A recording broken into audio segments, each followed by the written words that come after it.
Hi YouTube. It's a beautiful sunny June Saturday here in North Potomac, Maryland. We just got done celebrating Air Quality Day on Wednesday and Black Lung Day on Thursday, but thankfully since yesterday rain and winds have washed and blown away the smoke that came down from Quebec. Hopefully those wildfires will get under control. Because it's so beautiful, I thought I'd make a quick video to tell you how I pick out different bikes. I love riding bikes, especially steel bikes. I've ridden about 2,300 miles this year and 6,000 miles since August 2021 when I really seriously got into cycling. I've also bought and sold bikes, fixed them up and sold them to people for bikes that don't fit me. About 7 now, so I have some experience there as well. I just want to talk about different features that you should look for when you pick out a bike, as well as different types of bikes. I don't have all sorts of kinds. I just have a hybrid road bike, recumbent, and folding bike, 3 of which I use pretty regularly. And so I thought I'd talk about that as well. The most important thing when you're picking out a bike is fit. That trumps everything else. You want to make sure you have a bike that fits you, otherwise you will be in for a world of pain. I figured this out in the past, and that's kind of how I got into bike flipping. I found bikes that really didn't fit since I didn't know how to fit a bike, and then I overhauled the parts and sold them to people who could enjoy them for the nice bikes that they are. What we're looking at here is a Specialized Globe hybrid. I'll just use this to explain fit a little bit. It is a 55 centimeter frame, which you can just barely see in there. I'm 5'10", and I used to think either shorter bikes than this or taller ones. I have a 24-inch frame, would fit just, based on eyeballing and appearance and feel, but really I didn't know the critical parameters for making sure a bike fits. One, it's not so much true on these newer hybrids. You want to have at least a fistful of seat post between the top tube and the seat. Another thing more important than that is that you have a slight bend in your knee when you're at the end of a pedal stroke. That's really, I think, the first thing you want to do.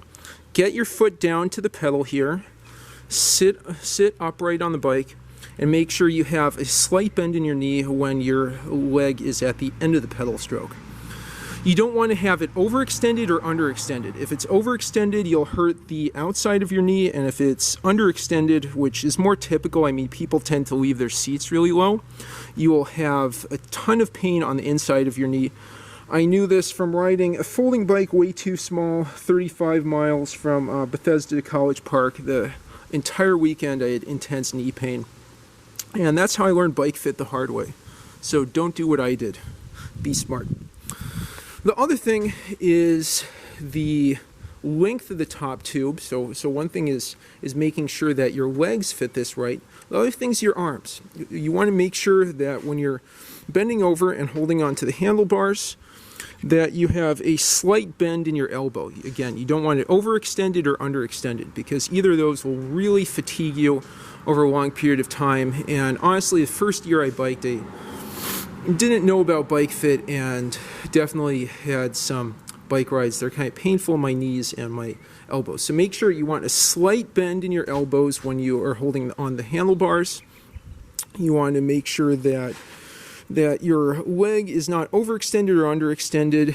And then thinking besides that, and then just, make sure that, especially on other sorts of bikes, which I'll get to in a moment, that you're not leaning too far upright or too far forward. So that's fit. I think besides fit, the next critical parameters in your comfort are the geometry of the bike, the angles between these seat stays and chain stays, and thinking, I guess the head tube and a vertical line, I guess, going to the ground. So different angles of the bike frame, just the shape of the frame overall. So geometry is another factor in comfort. The saddle is a big factor. This is a squishy saddle. A lot of people don't like that, but I take this on light gravel trails, and I find that really helps. It also has an opening to relax that part of your rear. And then tires. So the fit, geometry, seat, tires, and then the material. A lot of people think, aluminum, it's really stiff and horrible. And actually, if you look at the material science, aluminum's not as stiff as steel. It's just that in order to have enough strength so that this doesn't buckle when it goes over a bump, this aluminum bike needs to have larger tubes compared with a steel bike like my 78 Fuji S10S, which I'll talk about in a moment. Yeah, so again, a lot of people don't like aluminum, I get that, but I find a good seat and some nice tires. I have 700 by 35s here to handle both the road and gravel, since I have to get to the gravel trail somehow. Those will trump the material.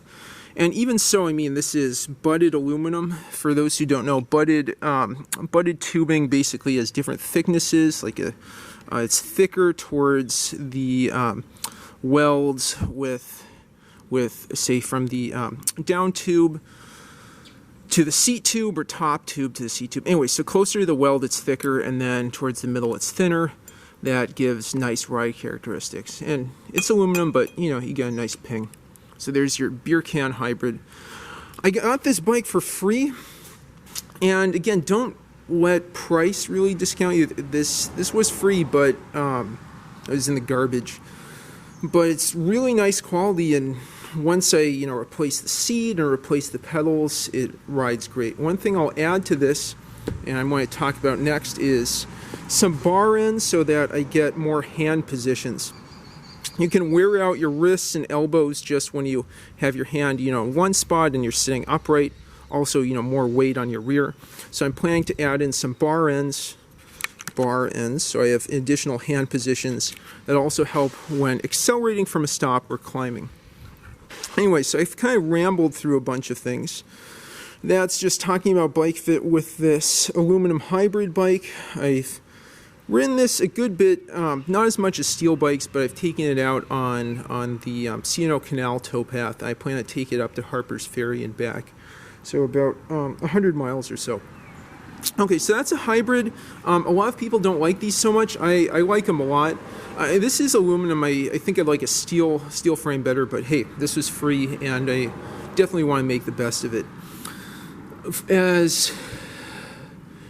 far as why people don't like hybrids, they think of these as kind of a jack of all trades, master of none. You can use these on gravel, you can use these on streets, you can use these off-road with appropriate tires, but they're not really super good at any of those things. You'd want a mountain bike for off-road trails and a road bike for roads and faster riding. But for me, a lot of the roads here are kind of beat up, and I find the wider tires help, and I don't lose a lot of speed. I guess I'm an okay rider. I average about 15 miles an hour. But yeah, this did feel kind of anemic at first when I rode it, but when I switched from 700 by 38 wider tires to 35s, I felt the speed improve, but at the same time I also got better bike fit. I figured out how to set up my seat and handlebars and also change the pedals as well since I last rode this a good bit. Anyway, so that's a hybrid. I think it's really good because I use this for multiple different purposes. I'm not really fast. I'm also going to add in bar ends so I have more hand positions and I don't get so much numbness in my wrists.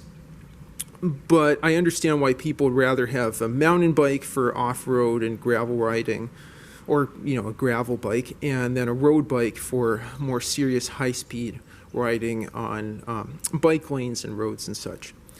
Okay, so that's a hybrid.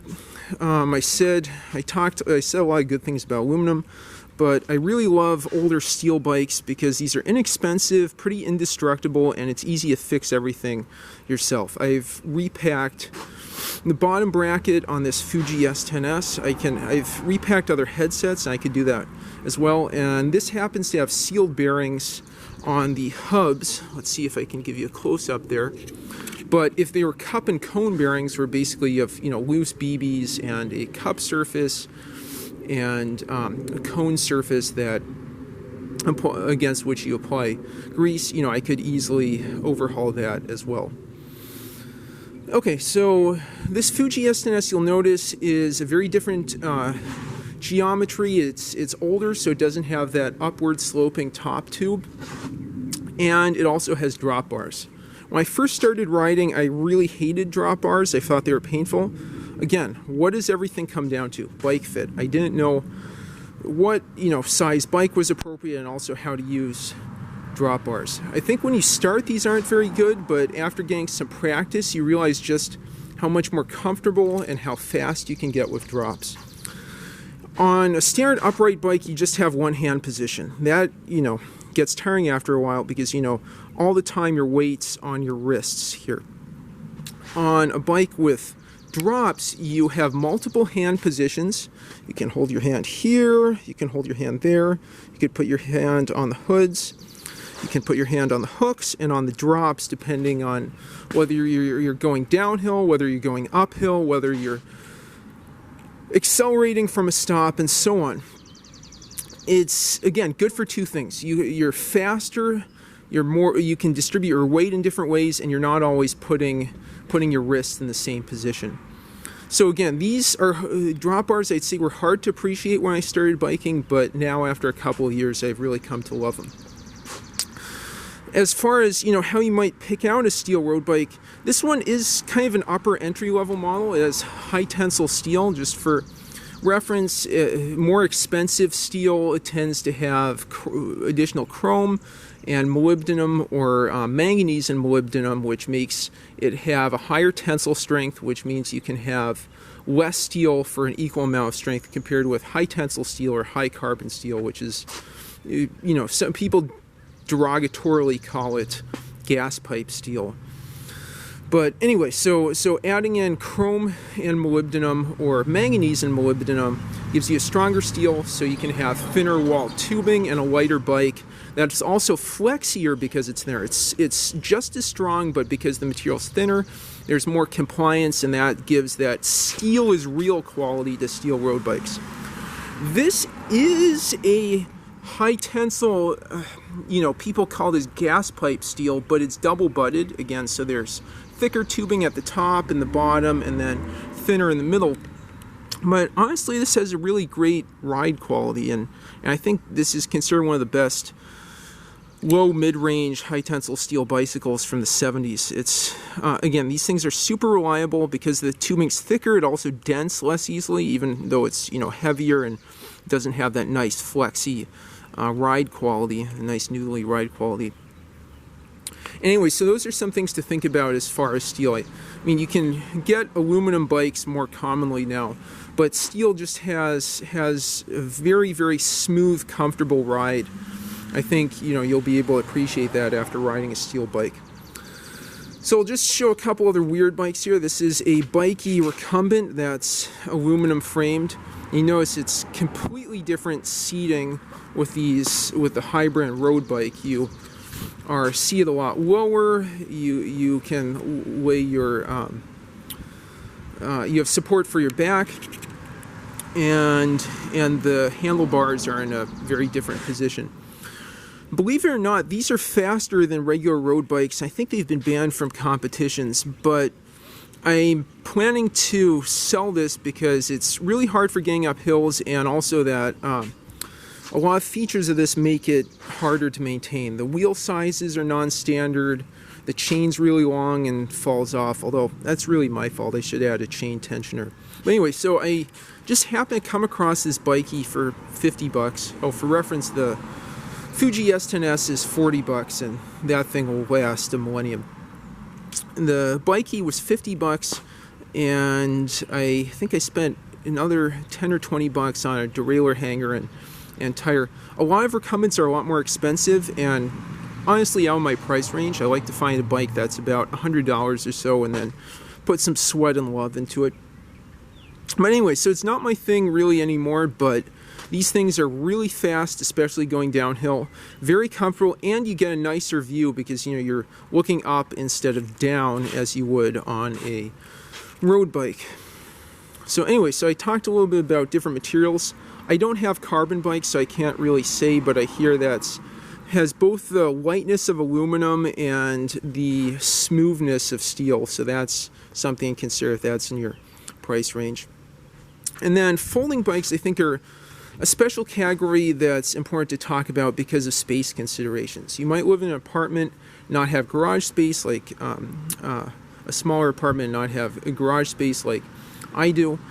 In that case, a folding bike's really nice because you can compact this into essentially the size of just the rear wheel and the crankset there. That's a great advantage. These, will fit so easily in a car, inside a small apartment, and all kinds of compact spaces. They also, because of their small wheels, they will start and stop easily, and because of the short wheelbase, they're pretty nimble.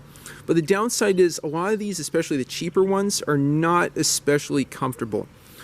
They also happen to be kind of heavy because the normally single tube you see in a folding bike has to be reinforced, and it also has to be reinforced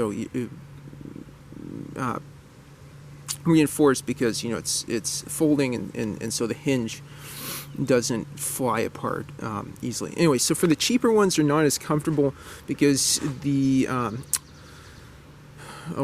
stem's not adjustable. This stem's a fixed length, and that can kind of be a problem, as I was mentioning, for not under or overextending your arm.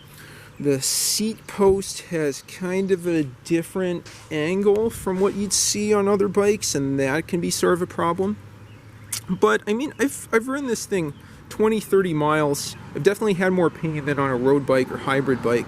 I think if you want something just to get to the bus or for short commutes, say 5 miles or less, and you live in a really small apartment, these things are great. Anyway, so I hope all that information was useful to you. I definitely would say, my preference for, a reliable, inexpensive bike that is easy to work on would be a steel road bike with drop bars. You can find these, I have a Peugeot I'm about to sell with flat bars. You can find these pretty inexpensively, but don't just let the price fool you. I mean, these things ride really smoothly. They can be very fast. They're easy to work on, and they'll last, for a millennium. Anyway, I hope all those insights were useful. Thanks for watching, and if you have other comments or thoughts, leave them in the comments section down below. Please like and subscribe, and thank you for watching.